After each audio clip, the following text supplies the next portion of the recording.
You can start. Okay, I'm ready. Afrin, you are muted.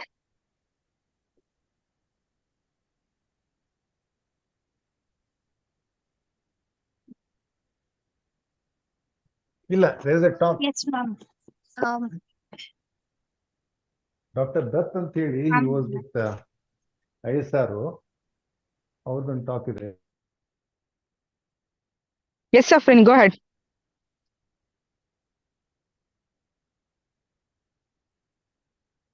Please go ahead, madam.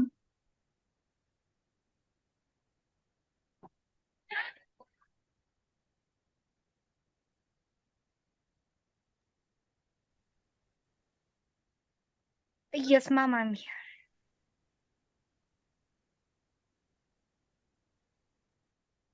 Good afternoon to one and all. I am Afreen, the host of your program. I'm honored to welcome today you all for this webinar on the topic High Altitude Balloons Experiment on Origin of Life ISRO efforts. This is 121st, the episode of Creative Online Weekend Talk. Introducing Creative. Creative is a group of people who are like-minded and curious to gain new knowledge. Cre means creativity and active means to be active. Creative means to be active, we need to be creative. Knowledge Square is our tagline. Sharing of knowledge increases our knowledge. The vision of Creative is to build constructive thinking on various demands. Our main focus is on non-textual, non-academic, and non-syllabus concept. Every Saturday, we organize online weekend talk on the Zoom platform, and we live stream our program on our YouTube channel, Creative GBD. Creative is thankful to all our resource person for engaging us with their knowledge. We encourage you to actively participate by asking questions and engaging discussion at the end of the section. We are very privileged to have today's speaker, Dr. CBS Dutt, Deputy Director, NRSA, National Remote Sensing Center, ISRO. Our journey into the space world by ISRO and its effort promising to be both enlightened, and it is essential in understanding the origin of ISRO's life. Thank you for joining all here. Let us begin the section by introducing to our speaker. Dr. So, CBS Dutt. Sir, introducing. Yeah. Yeah. Can I start, Doc? Sir? Yeah, speak on. Yes, sir.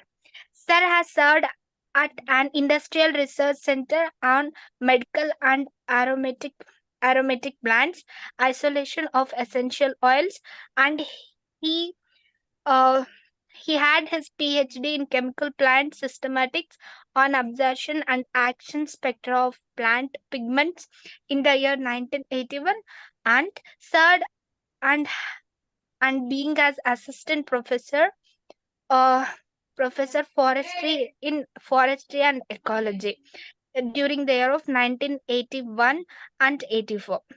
And he also served at various capacities, ISRO, NRSC, on the various level, a period of 33 years service. He was Program Director, ISRO GBP and NICS CES, former DD NRSA. Member of Secretary Joint Scientist Working Group of Climate Satellite Missions called Megatropicum. He was also the project director of Astrobiology Balloon Experiment Origin of Life.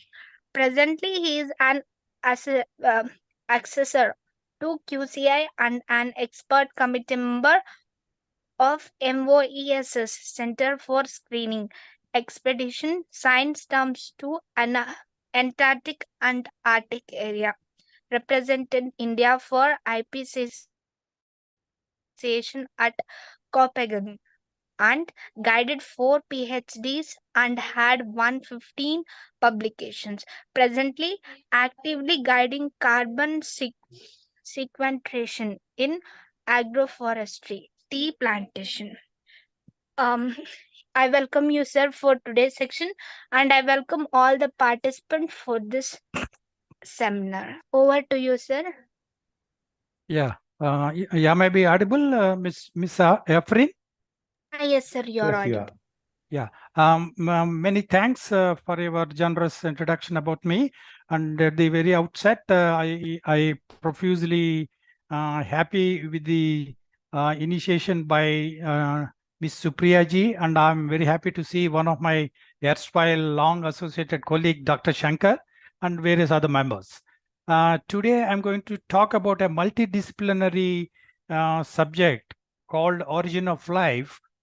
This slide is visible. Yes, please. Yeah, in fact, this is on origin of life. It's still a very evading field of science. I had an opportunity under the chairmanship of Professor Kasturi Rangan and Madhavan Nair. I've been tasked to execute this experiment in order to support out of several theories. One of the theory I was associated under the mentorship of Professor Jayant Narlekar and Pushpa Bhargava, the most very leading experts in the field of microbiology and cosmology. So I'm going to take you around a kind of a story, how actually the origin of life is to be understood in a multidisciplinary parlance, because various strata and background of people are associated in this webinar. So I will try to make as simple as possible. Wherever details are unwarranted in the slide which I am presenting, I will try to skip it, but I will try to make it very cryptic. Okay. Now, actually, whenever we talk about the life, essentially, we always deal with the two things. One is 1 minute. I think this band is coming, no? Is Yes, it? sir. How Yes, can I sir. remove that? What it's showing, sir? No, this band, no, this. No, Okay. you are disturbing that upside down, right, sir? Yeah. Okay, fine. And now the building blocks of life, essentially, we call them as a DNA, that is deoxyribonucleic acid, and another is called RNA. Now, recently, we all have experienced a COVID issue. The COVID is basically is a RNA. It is nothing but a virus. Whereas the human chromosomes will have DNA, because each chromosome will have several hundred DNA molecules, and all these molecules are etched on the chromosomes of chromosomes. So each DNA is a double helix, because you must have seen the spiral mode of band. Whereas in the RNA, it is a single strand. These are all generally the building blocks, and all these building blocks are essentially made out of 4 amino acids, but uracil is the one that is available in some specific organisms, like viruses and also the fungi, such kind of things. So basically, adenine, guanine, cytosine, and thymine, these are the 4 amino acids which will form the entire life, and how it transcripts the life from a mechanistic life to a vitalistic life, that I will try to share with you in a very brief manner. Okay, but when we try to see the origin of life, you must understand origin and evolution is to be seen differently. Okay, but the origin of life, it is believed it is a abiogenesis, because when a life has to come, it has to come from abiotic, means non-living source only, because there is no other source. If we want to make a beginning zero, uh, from zero only it has to come one, isn't it? After that, zero only. Similarly, abiogenesis is the prokaryotes. It is believed the entire life would have started with a single cell of 3.5 billion years. Now this is the entire the complex organisms have been evolved over a period of time, and this is the tree of life, and how the fishes have been evolved, how the invertebrates have evolved, how the great dying events have played, Cambrian explosion, KT extension, age of reptiles, age of mammals, all these things, how the human has been evolved, and all these things are based on certain evidential paleoclimatological studies where Professor Shankar is fully aware. But I'm going to talk about the beginning here. This is how actually this got triggered. That we will try to examine it, and what it is a very enthusiastic and evading to the science even today. Now let us examine when we take a 10-meter site, a particular plant, a kind of a vegetation over a period of America, this is how it look like. But when we go to 100-kilometer site, that is 10 to the power 5 meters. Okay, now this is how the entire maybe a regional perspective of the data it will be seen. When we go to 10 to the power of 7 meters, that is 10,000 kilometers, we will start seeing the entire sphere of the globe. Now, the similar thing, when we go to 1 million kilometers, we can see the entire globe. Our own Earth itself is a speckle. Okay, this is what we are seeing. Now, if we go further to the 10 billion years, the entire solar system is get into a small system. Now, when we go to 100 billion years, we can see the entire system starts looking very, very small. Entire solar system itself is a speckle. Now, similarly, when we go to, I'm going to 10 to the power of 22, that is 1 million light years, the entire Milky Way and so many galaxies, they all becoming smaller and smaller, and it appears as if it is some kind of a dust, or the space is spread out. Okay, that is how from bottom upward. Okay, bottom to upward. That means from 10 meters to I've gone up to 1 million light years. Now, on the other hand, when we try to see, that is 1 centimeter height, that is 10 to the power of minus 2 meters of a particular branch. Now, same thing, if I go to 100 microns, I'm going down under the microscope. Okay, when I go to the 100 microns, I will be start seeing the cellular organization. Now, if I further go, I will be start seeing the chromosomes. That is about 100 nanometers. Now, if I go further up to 10 to the power minus 10 meters, that is equivalent to 1 angstrom. Virtually, the entire chromosomal things, the subatomic particles will be start seeing. Now, what essentially it tries to convey is whether we go upward or downward, entire thing is made out of particles. Okay, these particles are subatomic particles. Now, how obviously, if life has to form, it has to form from some kind of a subatomic particles. That is how actually the building blocks of life, DNA and RNA, must have been formed. Okay, now we'll see. Now, before we talk about the origin of life, now we must understand what is meant by a life, isn't it? So it is all conjectured by the various cosmologists and astronomers all over the globe, and in fact, it is being highly debated.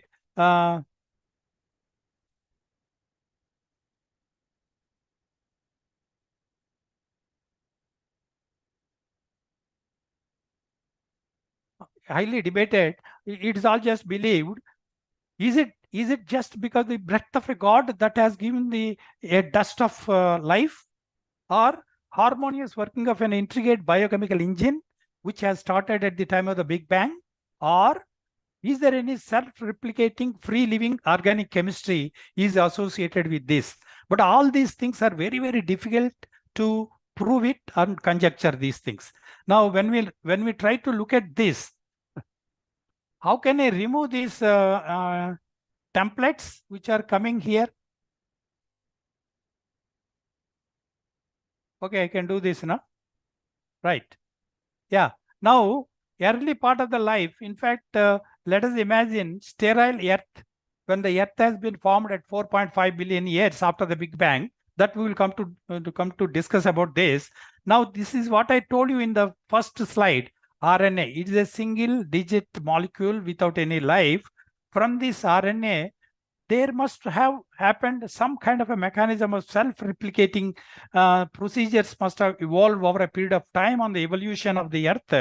So some kind of a lipoproteins and some kind of a self-replicating molecules must have been co-associated at the time of evolution, and that is how the life must have been formed. Eventually, the single strand RNA must have become a double helix. That is where the modern living organisms will contain DNA. This is exactly a kind of a conjecture, but nobody is able to still prove it. But we are trying to work out on some kind of a theory on origin of life. Now, in order to call anything as a life, we must have some definition which has been unanimously and unequivocally approved. Is every organism, if at all it is having a life, it will have a growth, it should have a reproduction, it should have a motility, and it should have adaptability, and it should have consciousness. Consciousness means a virus is a virus, bacteria is a bacteria, it's like that. Okay, it will have its own characteristic aspects of it. So these are all the 5 characteristics have been unanimously accepted by the cosmologists as well as the molecular biologists. So without having any one of these characters, anything on earth is not referred as a life. It has got its life. Now let us go back to the primordial stage of the earth. Okay, and when the earth has formed at 4.5 billion years back, so earth, of course, surrounding these things and all, we will have only carbon dioxide, nitrogen, water, carbon monoxide, hydrogen, and hydrogen sulfide. Believe me, there is no oxygen at the time. Okay, at 4.5 billion years time, and subsequently when the earth started cooling at up to 3.5 billion years, there was no oxygen. But without oxygen, life cannot be originated, isn't it? Now, only the energy that was available after the Big Bang is a radiant energy, not this kind of a sunlight energy or anything. It is a geothermal energy. So many explosions are taking place, lightnings, thunders, asteroids, and so many hydrothermal vents are coming, all those things. Then electrical discharges, so much of lightning, all such kind of electrical discharges. So energy was available, and only trace gases, very few gases are available without any oxygen. Under such these things, can organic matter form under such conditions is a issue that need to be understood.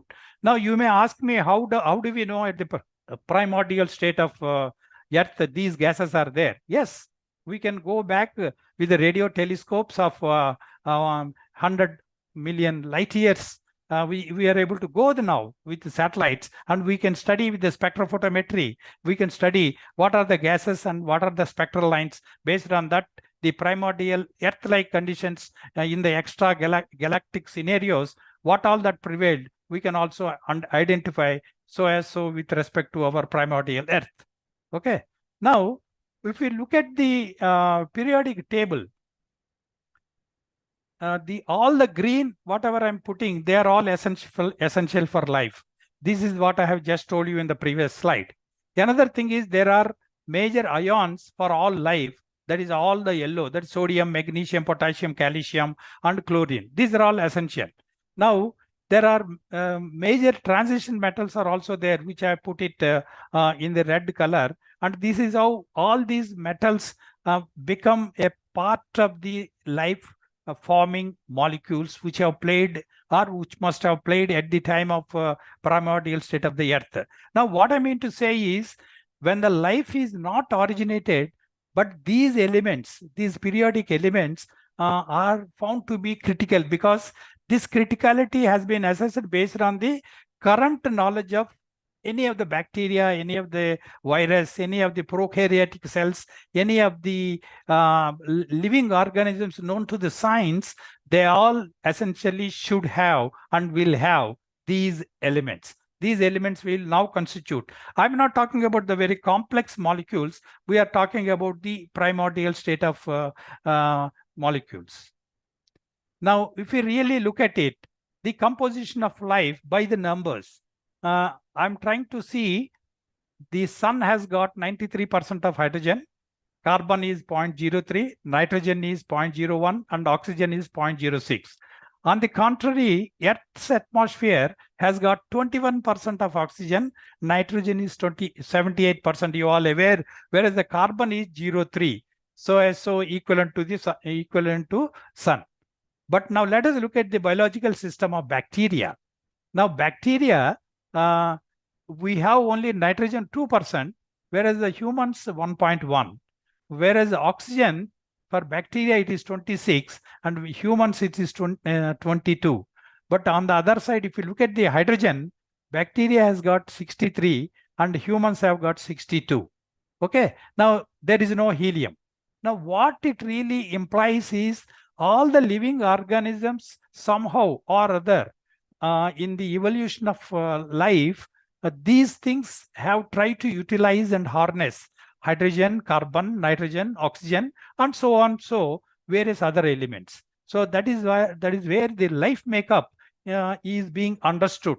But when you look at the sun and the earth, see, hydrogen is 93% because nuclear explosions, fission is happening there.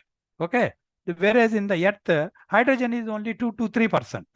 So these are all the contrasting features. That is why it is not self-illuminating Earth. But when we go to the core, probably we may have this kind of a scenario. So hydrogen, oxygen, carbon, and nitrogen provide well over 99% of all atoms in a bacteria and humans. That is what I'm telling you about this life-forming things. So origin of life on Earth and origin of organics on Earth are separate problems. We have to understand the life on Earth and origin of planets is altogether different issue.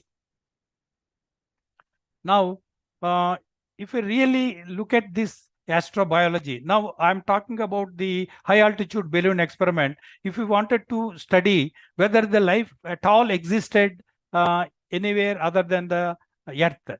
So before that, we must understand studying the living universe and assess life on Earth in a cosmic context is called astrobiology. So NASA Astrobiology Institute has established only in 1998. Please remember, until such time people were talking about Mendelian theory, evolution of humans, such of those things. But people started aspiring, where from we all have originated? But still that answer has not yet come. But NASA is investing a huge amount of money, but not so in India. Okay, has a mission to study the origin, evolution, distribution, and future life on Earth is the main goal of Astrobiology Institute, and all over the world the cosmologists are also trying to look into that. Now, what is the roadmap of the astrobiology? If you look at it, what does life? How does life has begun and evolved? This is always a question, and there should be a burning fire of introspection required by all enthusiastic students and teachers. So this is where I was very fortunate to take up an experiment. Though I'm a remote sensing man, I conducted this and I learned a lot of this. Now, does life exist elsewhere in the universe? If these kind of things are to be understood, so Drake is a cosmologist. It is a famous equation called Drake's equation. Based on this Drake's equation, it is estimated there will be 140,000 optimistic Earth-like planets may be existing elsewhere in the world. Okay, these are all this is called Drake's equation. Now, you all may be hearing search for extraterrestrial intelligence. That means it is believed that there must be some extraterrestrial intelligence or some signals, maybe coming with an unknown kind of a frequencies. Or for that, the people have been trying to work out with various types of instruments called radio telescopes. One of the important telescope what people are talking is called Arecibo telescope. Another is called FAST, and there is another telescope is called 100-meter radio telescope, and square kilometer area SKA, which is also being coming here. Yeah, this is called Ratan. Is about 600-meter radio telescope in Russia. So these are all the people have been investing and continuously monitoring the signals which are coming from the possible sources of life existed elsewhere in the millions of light years away from the Earth. People are studying under the program called SETI. Now, if we go back to the primordial state, I think most of you may be aware, after the Big Bang formation of the Earth, 4.5 billion years later, the coagulated Big Bang dust has accumulated in the form of a ball, and one of the ball is the sun as well as the Earth. Okay. Now, because sun being the very large mass, it is able to encircle about 9 planets around it. Whether Pluto is a planet or not, it's not a matter of the point to be discussed at the moment. But we assume that the Earth has formed at 4.5 billion years back. Now, what is conjectured based on the evidential analysis and studies based on the paleontology, the origin of first indirect evidence of life has been found to be around 4 billion years back. That is Hadin Yon. Okay, that is where they see the oldest mineral is called zircon. It's something like 4.8 billion years back, and 4 billion years back, the first origin of evidence of life has been understood. Similarly, if we go back at 3 billion years, the continents have been formed and modern plates have been formed around 3.7 billion years back. So the oldest fossil was around something like 4.4 billion years back. So this is how some kind of an evidences have been found, called stromatolites.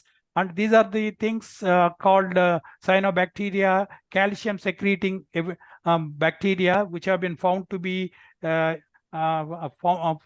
to be the precursors of the origin of life. But how come from abiotic system to a biotic system is still a kind of inquisitiveness remains in the molecular biologists as well as the cosmologists. Now, I do not further get into the details. There is a lot of information on this. We know what is the absolute zero is called -273. Okay. Now, can we reach the absolute zero theoretically? The Massachusetts Institute of Technology, they have tried to condense the temperatures to as low as something like 1,000th of a degree closer to the absolute zero. This is what is called absolute zero. But what is called absolute temperature? That is called what is absolute highest possible temperature is possible at 10 to the power of 32. You know, whereas the sun itself is 5,700 degrees only. But the sun's corona may be 1 lakh degree centigrade. But what are we talking here? The absolute Planck's temperature, it's called Planck's temperature, is 10 to the power of 32. So in this kind of a divergence, you may recall my first slide. As we go higher and higher and higher, we will be seeing the entire galaxies in the form of a dust. But if I go further lower and lower into the subatomic pulse, again, it is also a molecular level. So similarly, the temperature context also, the absolute temperature is -273, and but the absolute hot temperature, so far, nobody could really simulate it. Okay, that is where Large Hadron Collider and all people have been talking. So this is what is called 1.7, 1.4 into 10 to the power of 32, 142 nanolien kelvins. That is what is called. This is it is at that time what happens is entire molecular vibrations, rotations, and oscillations will become under equilibrium. So this kind of a state probably have been occurred at the time of Big Bang for few seconds only, and subsequently all the stars have been formed. But it is at that kind of a situations, if you wanted to understand, they wanted to really recreate the Big Bang like scenarios. This is what is called Planck's temperature. This is what is called 10 to the power of 27 molecules. So it is, in order to simulate this, people have been trying to work out called Large Hadron Collider, LHC. So they could able to go up to 7.2 trillion degrees only. It is equivalent to a supernova explosion, but it is no way equivalent to 10 to the power of 27. That is where the Planck's temperature. So I'm talking about that kind of a divergence of energy. That is what is happening. Now, briefly, again, coming back. So if we want to talk, if we really look at the highest temperature and the lowest temperature, what essentially all these things constitute, whether it the galaxies, whether the planets, whether the life, all these things will have matter and energy, and they all live in a space. So matter, energy, and space. These are all the three fundamental elements of any kind of ingredients of the entire system, whether it be the universe, whether it be the life. Okay, now Albert Einstein, I just do not want to get into that. So he tried to postulate it, how far and how extent we can keep going. That is called E is equal to mc square. So he has showed that matter and energy are basically the same things. Okay, so when the matter and energy are basically the same thing, the answer would eventually will reach a point called Big Bang. Now, based on this, he could able to reach and calculate, compute using his standard model, what he called as standard model, at 13.7 billion years ago. This kind of a situation must have come. But at this time, energy can get turned into a matter. Essentially, matter and energy are two sides of the same. Okay, energy and matter are same. So energy turns into matter, then matter is converted into quarks. Again, matter has to go to atoms to protons, neutrons, and again they will become quarks. Okay, that is what I tried to show you the second slide. If I keep on going subatomic level, we will be seeing only the dust. So the smallest division of the matter is called quarks. This sets up a stage for the first hydrogen and helium must have been formed. So when once such kind of a Big Bang scenario for a few seconds, the hydrogen and helium must have been formed.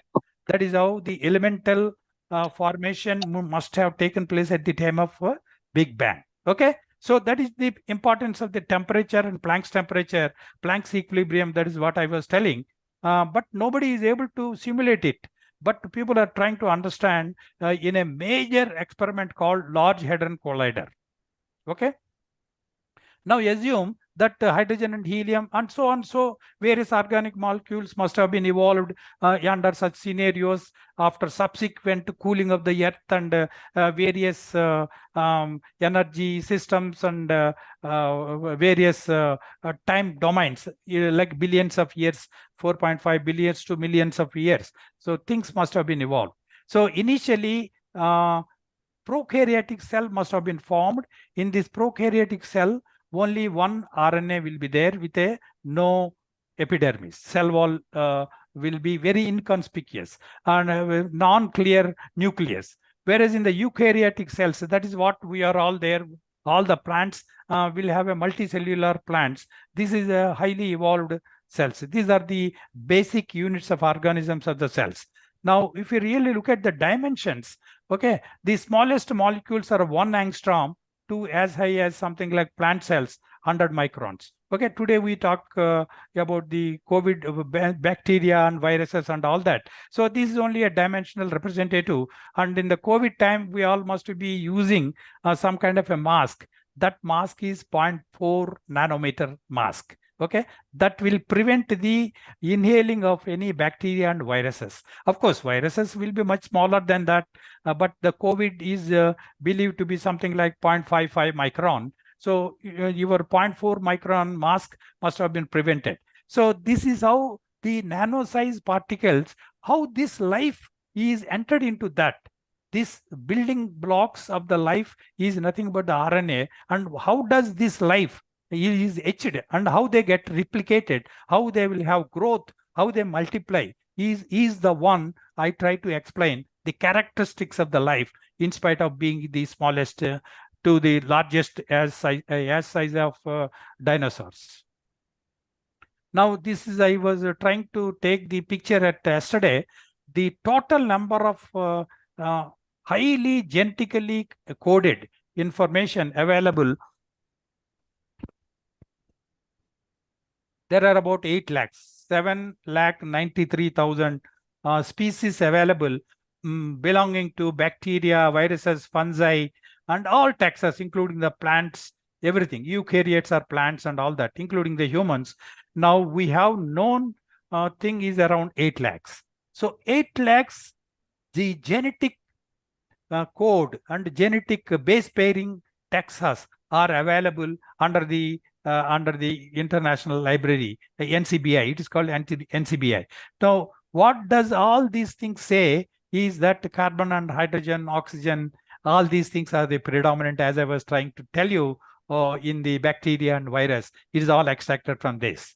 Okay. Now, let us assume all these things have been the basics to understand. Now, we also have heard about it, what is meant by life and life's characteristics and the dimensionalities and the temperature. Now, there are about 7 theories on the origin of life. Out of these 7 theories, one is called panspermia. This is the theory on which I am going to discuss about it. There is a simple beginning, RNA world, chilly start, deep sea vents, community clay, electric spark. So these things may look very, very simple, but these things are highly involved. As I was trying to tell you, from a abiotic, means non-living system, to a living system, the first beginning is RNA. I was trying to tell you, from this RNA, DNA is formed. From DNA, the multicellular organisms, plants, humans, and various animals and all have been formed. Okay, this is what one way we can think about it. Now, I will try to briefly tell about each of the theory and what my contribution to the panspermia on behalf of the Isro'S experiment. Okay, now all these things will come under the one way or other. Cosmozoic theory is nothing but panspermia. Cosmozoic theory is also called the theory of panspermia. This is a point everybody should know. According to this theory, life has reached this planet of Earth from other heavenly bodies, such as meteorites, in the form of a highly resistant spores of some organisms. See, we all know the entire Mars and the Moon, various planets of the solar system will be under the bombardment of meteorites and asteroids, isn't it? So the Earth at the time of the primordial conditions of 4.5 billion years, at the time after the Big Bang, so much of meteorites and asteroids will be continuously spraying onto the Earth, several millions at a time. Okay, it is at that time some of the spores, means the living spores with biological makeup must have been formed. It's called biological soup, must have been sprayed. This is what the theory called panspermia. And I will try to explain to you further in the form of an evidence. Okay. Now, what are other different theories of origin of life? This is, I tried to show you earlier out of 7. One is spontaneous origin. Does the life automatically, can it evolve? Life may have evolved from a non-living matter as association with prebiotic molecules under primitive earth conditions, became more and more complex. This theory suggests that the life could come from non-living things, decaying and rotting matter like straw and mud. See, this, I try to put a kind of a thing, when we try to put the mud under oxygenated conditions, from the mud, automatically some kind of spores will come, then worms will come, isn't it? So similar situations would have also been prevailed at the time of the primordial life. Probably this is what the conjecture on the spontaneous origin of life. That is what the people have been talking about it. Now, there are other early theories on the origin of life. Some of the major important theories according to the origin of life is theory of special creation. Because I do not want to further elaborate on this. One is called theory of special creation, abiogenesis, from a non-living rocks or non-living stromatolites and that kind of things. Probably life must have come through a theory of spontaneity or creation of autobiogenesis. Another is called biogenesis.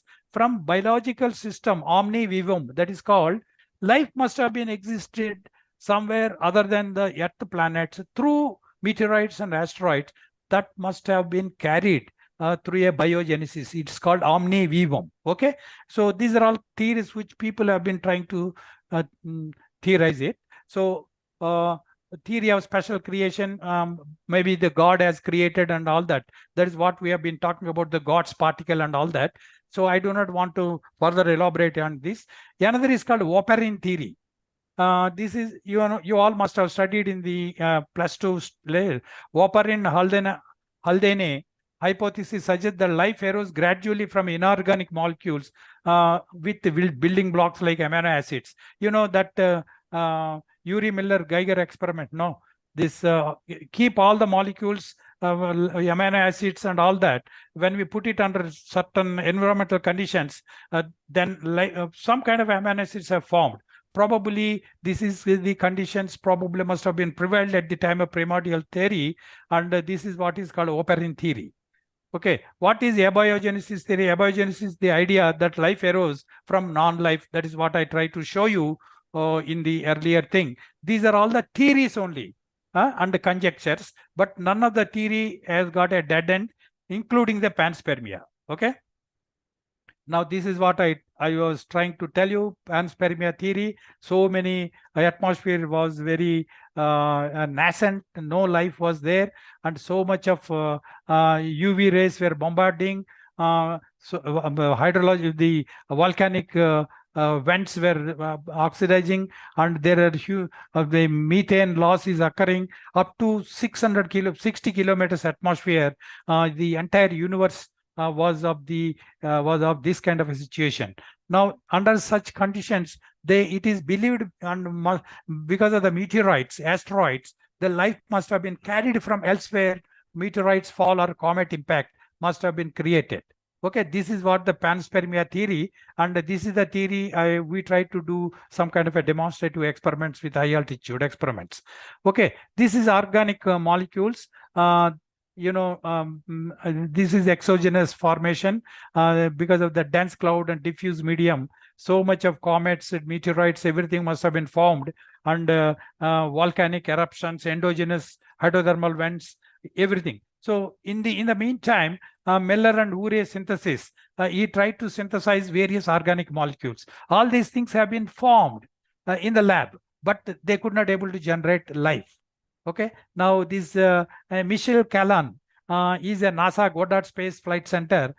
He could able to really find out one asteroid. It has got some organic molecules. Where from these organic molecules have been formed? How have they formed? All these things are believed to be of endogenic in its character. Okay, now this is what we have been talking about, the endogenous synthesis of primordial soup. This is where Stanley Miller experiment. What he did is, under the controlled pressure temperature, he has given hydrogen gas, nitrogen, carbon dioxide, water, ammonia, methane. It is the first experiment which he has conducted long back in 1950s. He could able to generate certain kind of organic molecules, but not the life. Okay, this is a very famous Miller experiment, or Stanley Miller experiment in 1953, which he has conducted on how actually primordial soup like methane, ammonia, water, and hydrogen, he has mixed it, and in spite of that, and he has provided a lot of energy through electrical sparks, he could not able to generate the life. Okay, that is what it is there. So organic chemistry in the interstellar space, we know very well, so many interstellar clouds has got hydrogen, cyanide, hydroxide, so many silicates, then polycyclic aromatic hydrocarbons. How they have identified is because of the spectroscopy. So many spectroscopic techniques they use, and they try to understand based on the eruptions and the light that is emanating from the various galaxies and all that. So all these things have been understood. But one of the important thing is Murchison and Murray meteorites in Northern America. It has been found to contain several amino acids, purines, and pyrimidines. But none of these things have been recorded to have life, primordial life. But they have organic molecules. That means it substantiate maybe in the evolution of Earth. And as it is subsequently getting cooled, over a period of time, organic molecules have been formed. In the organic molecular formation, RNA has become a DNA, and DNA in the opportunistic formation, some kind of a life has formed, that is called prokaryotic cells have been formed, and thereafter the eukaryotic cells have been formed and evolution has started. That is what it is. The organic chemistry has driven the interstellar medium into the life. That is what the thing. This is called exogenous. The panspermia theory, what I am talking about, microorganisms or biochemical compounds from outer space are responsible for originating life on Earth. Okay, now this is what the strong evidence is coming from the deep flung, and in 1984 found a sample of the Murchison, a town in Australia meteorite, carbonaceous chondrite. I think Shankar will know very well about it. It is a remains of fossilized bacteria similar to pedomicrobium, which feeds on metal compounds on Earth. This is what it is called Murchison, the petrified rock. Okay. Now, panspermia can either interstellar between star systems or interplanetary between planets and the same solar system. Collision between the remains of the comets and asteroids deposit lots of material freely onto the solar system. So interplanetary transfer of material is well documented, as evidenced by the meteorites of Martian origin. See, from the Mars, also there is ALH 84001 has been found on Earth by Mecca et al. In 1996. This is the Murchison meteorite. All these things have got so many organic molecules, and based on this, they can unequivocally say the life-forming soup must have come from extraterrestrial in source. This is panspermia theory. Okay, now this I will try to go into the panspermia and how Isro's experiment tried to substantiate on the experiment on this. So Fred Hoyle he is from the Cardiff University, and Vikram Singh is also a student of Fred Hoyle. But these are all very preeminent cosmologists, and Vikram Singh and Fred Hoyle's student is our Professor Jayant Narlekar, the famous cosmologist of India. He lives in Pune, and he is the man. He wanted a panspermia experiment to be conducted by Isro. Okay, Vikram Singh and Hoyle hypothesis is the is the one panspermia theory. Okay, now I do not want to get into the tree of life, archaea, bacteria and eukaryotes and all that. So this is where actually this is the center portion where in the evolution of tree of life, this is the condition where the Big Bang kind of a situation must have created. So the longer a branch, the greater the difference in ribosomal RNA. Sequence between the organisms at the start and the end. In the center of the tree are the thermophiles and hyperthermophiles. Here, this is thermophiles. In such high temperatures, extremophily organisms must have been evolved at that time. From this, they must have been branched out into bacteria, and some are in archaea, primordial life. Another is called eukaryotes, multi-complex organisms like that. So metabolic diversity ensured the supply of energy to the living systems is the driver. Energy is ultimately the driver. Okay, now based on this, this is myself. This is Professor Rao, this is Madhavan Nair, this is P.S. Goyal, the former Secretary Ministry of Earth Sciences, and these are all the preeminent molecular biologists. He is Professor Shivaji. He is Shivaji. Okay, he's Professor Lalji Singh. Okay, now at that time, when Professor Rao asked me, Professor Madhavan Nair was the chairman at the time. He has asked that how can we go about the experiment on the Professor Jayant Narlekar's intention. Narlekar was sitting somewhere on the other side. Okay, now I took a selective call among the Indian very preeminent molecular biologists. We decided to conduct a high altitude balloon experiment. Theoretically, a satellite cannot go up to the desired level of 550 kilometers. Only the suborbital payloads have been intended where sufficient amount of air samples can be collected. So we chosen the high altitude balloon with a provision to go to 40 to 42 kilometers.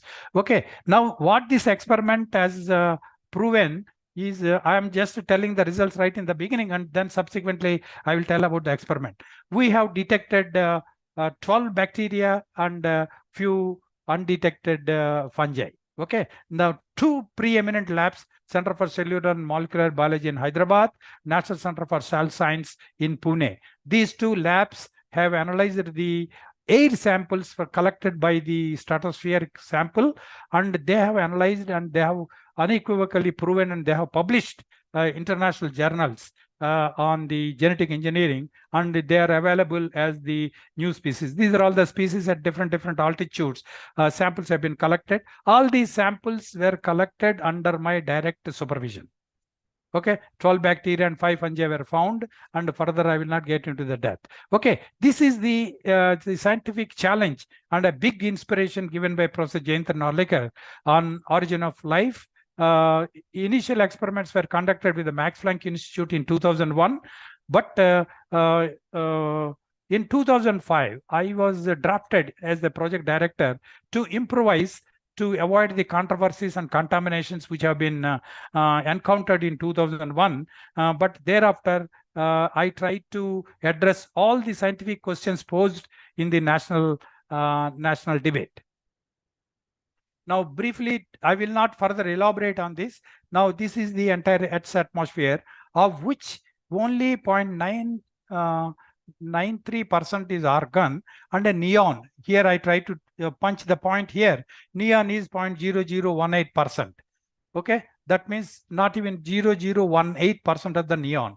This is the gas which we try to use it, whereas all other gases have insignificance, and they are all inert gases. Okay, these things doesn't form any kind of a life. Okay, now of course, this is called ideal gas equation. I do not want to further elaborate why I use it and all. I will tell you a little later. So the neon gas, the molecular mass is 20.2. Okay, as you all see in the periodic table. So liquid neon has been chosen as important gas for this high altitude balloon experiment to capture the larger amount of the stratospheric air. Why that larger amount of air needs a liquid neon? Because it has got the refrigerating capacity 40 times higher than the it has a refrigerating capacity per unit of volume than the liquid helium. Okay, and more than 3 times that of the hydrogen. So we resorted to liquid neon, which satellite doesn't use. So I have resorted to this one, and this was imported from the Ukraine, where this present war is going on. Okay, this neon was a noble gas, so it doesn't interact, and we could able to do. In addition to that, neon has got a lower density than the air, 0.9 only. Okay, whereas the air density is 1.2. Okay, this is where we took the advantage of neon, and it is colorless, non-reactive, inert gas. So because of this, we try to use it. Okay. Now, we could able to really recalculate ourselves using the ideal gas equation, and try to understand whether the density of neon is 0.9 grams per liter. Okay, if that is so, it is worth carrying rather than the liquid hydrogen. Liquid hydrogen is very cheap, and we can get it freely from the Isro'S experiment. But whereas I have to import it by paying about 52 lakhs by a chartered flight from the Ukraine. So this is where we try to resort it. The experiment warranted it, such a level of requirement. Now, what is that stratosphere to the benefit of other people? Now, from the Earth's surface, as we go to the tropopause, that is about 12 kilometers. As we go further higher and higher, at 50 kilometers altitude, what is called a stratopause. Pause means any intermittent area, mesosphere and stratosphere, in between area is called stratopause. So we wanted a kind of a balloon should go up to this level. That means up to 40 to 45 kilometers. This is the area where Earth's habitable conditions are prevailed, Whereas in the 20 to 30 kilometers, there is a ozone layer. This ozone layer will have high intensity of ultraviolet radiation, will reduce the biological mortality. Okay, so there will be loss of biological system. But above this, when the biological spray is happening from the top, I should go above the ozone layer. Now, if we collect the sample here, it is more congenial for Earth's habitable situation, and more samples can be collected.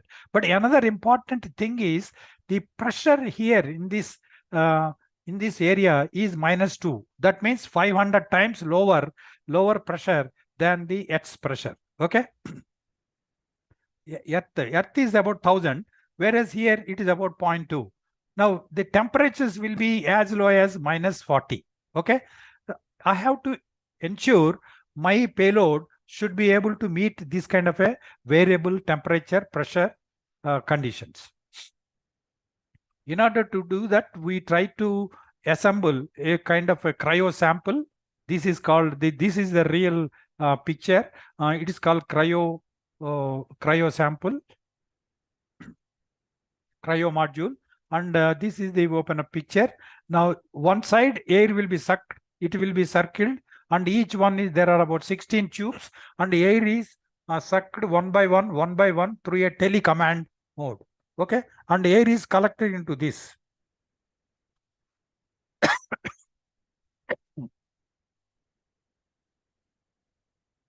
Now, what is the biggest challenge is when this is about 620 kg payload. This 20 kg payload, when it has to go up to 42 kilometers through a hydrogen balloon, it will undergo various temperature variabilities. Okay. Now when the sampling rate falls 10,000 fold from 20 kilometers altitude to 40 kilometers altitude, it will be falling by 10,000 fold. That means from 10 millimeters per minute to as low as 0.1 milliliter per minute. So if I am carrying a sample of 1 liter capacity, how 0.1 milliliter only I will be able to capture, and my balloon float cannot be more than 2 hours there, because the balloon will burst, isn't it? So it is for that reason, if I want to collect more and more, instantaneously the air in the stratosphere need to be frozen. That is the reason liquid neon has been taken into the cryotherm. So the liquid neon temperature will be -260 degrees. So before launching the balloon, we also studied what is the upper air wind velocities. So sometimes if the wind velocities are very high, we don't launch. So we have taken so many model-based studies called Cosmo predictions. It is around that time, what is the horizontal velocity, vertical velocity, all these things. Based on that, we will be launching the balloon. So I was just briefing, this is Professor Rao and this is Jayant Narlekar. This is the big experiment where the vacuum is being generated, and trying to explain what is the sensitivities and the various accuracies are being done. Now, this is how the astrobiology payload has been prepared. These are all called gondola and all that. So I will not further detail on this. So once the payload is ready, this is how the balloon high altitude wind sounding is done. Okay, wind sounding is to ensure if my balloon is launched, it should not go with tremendous wind speeds in the stratosphere. So I have to ensure my wind speeds should not exceed 7 meters per second. So just before the launch, there is a final review by Professor Rao, chairman of the TAFR, Professor Jayant Narlekar, my earlier director V. Jayaraman, and my scientific secretary Sundaramaya. These were trying to finally give the go-ahead signal. This is called the launch window signal clearing committee. So this is my LPSC director. He was reviewing on the launch conditions, and the other team members of the TAFR and all, they were there. This is how the launch pad, high altitude balloon experiments are being launched through a truck, and this balloon will have 4 lakh kilometers. This is the payload actually. This is the payload, and this payload is electromechanical payload is about 750 kilometers, and it has reached about 42 kilometers actually. It carried about 16 cryo sampling tubes, and all these tubes before launching, these were all purged in the liquid nitrogen and thereafter liquid neon. Okay, just before the release, it is put it in the liquid neon, so that I should have the requisite air sample collection through the stainless steel tubes. My balloon volume was 422,000 cubic meters. It is equivalent to maybe 3 football grounds. So to aloft the 750 kg, and this is exactly using the same same fundamental equations only we have done, and this experiment was a great success.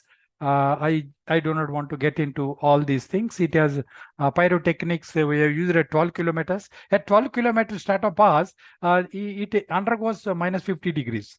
So the entire air is opened only at 12 kilometers. These some of the transducers we have used. Liquid neon is being kept it in the cryotherm. All these things have been taken care for future. So ultimately, the salient findings are 12 bacteria and 5 fungi has been identified. So this is how actually at the time of launching, this cryotherm has been launched, and it's about to be liquid neon charging is going on from a TAFR colleague. And this is how air intake tube is. This is the air intake tube from the telecommand. We will be able to do it. So this is the getting ready for the balloon launch, and balloon volume is actually it was conducted on 20th April 2005. 4 lakh kilometer balloon has been launched. So sample collections have been done, commanded through the GPS altitude information, and there is a telecommand, and information is getting received through the telemeter to the TAFR balloon board control room. This is the control picture. In fact, all these things, as a project director, I have ensured that all the things are in order and all the tubes are opened and closed. So this is how everything, the number of minutes I have permitted the tube to open, and what is the pressure it has encountered, what is the weight it has been collected on the air samples. Okay, now confirmation of 6. Now we try to ensure all these cryo tubes are brought down, and we try to keep all the tubes the moment it has arrived. We have kept it in the CCMB 4-degree cold chamber so that nothing will go wrong, and we ensure that pressure determination is through the strain gauge. Strain gauge is a micro strain gauge at a millivolt level. It is able to give, and we could able to do the precise thing. Now we could able to track using the GPS what is the altitude it has gone. See 2.56 millibar. Okay. And it has floated for a long distance and fallen somewhere near Vijay Durga. These are all the places it has fallen. This is the landing point. So we have the privilege of helicopter, Indian Air Force, and this because of 750 kg we have to collect it, and this is the payload has been dismantled from the entire balloon, and this has been captured. So I went by helicopter. And it is fallen near near Bidar, about 250 kilometers away from Hyderabad launching station, and myself and another colleague Datta. So we both could able to collect it and bring it back by the helicopter for further subsequent analysis, and samples were given to various other people. Now, when we do the air sample collection, we do kind of a polymer chain reaction. Okay, now we use various techniques called polyphasic taxonomy. It is simply not by the DNA hybridization. We also use peptide glycosin, fatty acids, lipid profiles, and G+C of DNA. This is guanine and cytosine of DNA. What it does is 16S RNA gene sequencing. All these things have been involved to further confirm, and ultimately we could able to identify 12 bacteria in this. So what are the big, okay, there is also several efforts all over the world happening on the synthesis of life. This is called Cynthia. Now, this Cynthia has come from a known bacteria. This is called Mycoplasma mycordias, and the DNA is removed from here, and DNA is killed here, and removed microbia DNA has been implanted here, and it is able to behave as if it is a new species. So this synthetic genome transplanted into Mycoplasma capricolum that had its DNA removed and transferred from Mycoplasma mycordia, it is behaved as if it is a original. It's like, shaft has changed, the epidermal coat. So this is what they call as Cynthia. The first synthetic microbial organism has been formed. You may ask, how is it going to be helpful? This is going to be helpful. Suppose if I try to add 2 more pairs. Normally, for the nucleotides are only 4. With these 4 nucleotides, it is typically possible to form 20 amino acids. Whereas if I have 6 nucleotides, by adding 2 more, my the 6 primordial will become 172 amino acid theoretically. This is what all over the world people are working for drug synthesis. So this is what is called recursive techniques people are trying to use. Theoretically 722 permutations and combinations are possible, but whether these things will have appropriate protein formation or not, and those proteins will have any relevance to the drug or any kind of a disease combating aspect. Okay, this is the future of biological research is going on. This is where actually the spectroscopic techniques, I will not further get into this for a want of time, and I will try to stop. This is what new type of research is going on, is on microarray. This is called microarray analysis. You see cDNA with C3, with a cytosine 3 is a dye. C5, it is again cytosine 5 DNA. And each one is coded, impregnated with a dye. And once we try to couple these things, it can be put it in the form of a biologic microarray. Okay, this microarray, when I try to express the retranscription, it is possible to identify whether the DNA is transcribed or transcripted. All these things are now is the future of microbiology, and people are trying to understand in synthesizing the new proteins. Okay, now the future is the lava tubes like Mars maybe inhabit life. Some of the things are happening, and another thing is this is what I told Robert C. Byde is about 100 meters radio telescope, which is coming up in the Bank of Radio Observatory to study the search for extraterrestrial life. These are all the things on the signals expecting from extraterrestrial sources. So microgravity experiments are also happening, and how do we? This is called microarray analysis. So if a particular microorganism is undergoing some kind of a stress, how do we identify? So this stress detection is possible by the cytosine 3 and cytosine 5, and all these cells, stressed cell and a controlled cell, we can try to combine. A decombination is possible by scanning, C5 scanning and C3 scanning, and through the microanalysis, we can identify which are these organisms which are undergoing kind of a stress. Now, where does stress comes? Stress comes in the abiotic situations like a stratosphere. So Isro'S experiments try to understand the biological stress that has been shown and represented in the organisms which were detected through the DNA microarray analysis. So these are the types of things which are happening in the future. But the experiment on stratosphere unequivocally confirmed the existence of bacteria at the stratosphere of 42 kilometers without any doubt. From 2005, during my tenure, I pleaded, and Professor Nalekar also pleaded several times, why not we carry out subsequently some more exercises, some more experiments, so that we can replicate these experiments for further future growth of astrobiological science. So that's all about it, and I will not further detail on this. Thank you very much.